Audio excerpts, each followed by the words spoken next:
ایٹمی قوت انتہا پسند جنونیوں کے ہاتھ میں ہے۔ اسرائیل کی دھمکی اس بات کا ثبوت ہے کہ بے گناہوں کے قاتلوں کا پوری دنیا پر خودکش حملے کرنے کا منصوبہ ہے۔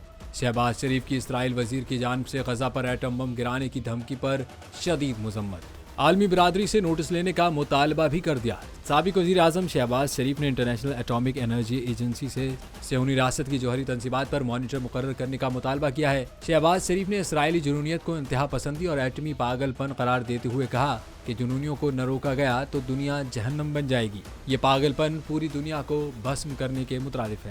عالمی برادری، سلامتی کونسل اور اسلامی دنیا اسرائیلی وزیر کی دھمکی کا سنجیدگی سے نوٹس لے۔ انہوں نے زور دیا کہ بے گناہ آبادی کے قتل عام پر خاموشی کے مزید بھیانک نتائج برآمد ہو سکتے ہیں۔ ایٹم بم گرانے کا بیان اسرائیل کے مستقبل کی سوچ اور ارادوں کا پتہ دے رہا ہے۔ واضح رہے کہ اسرائیلی وزیر نے ایک انٹرویو میں نہ صرف غزہ پر ایٹم بم گرانے کا امکان ظاہر کیا ہے بلکہ فلسطینیوں کو آئرلینڈ یا کسی صحرا میں چلے جانے کا مشورہ بھی دیا۔ ان کا کہنا تھا کہ فلسطینی جھنڈا لہرانے والے کو زندہ رہنے کا کوئی حق نہیں۔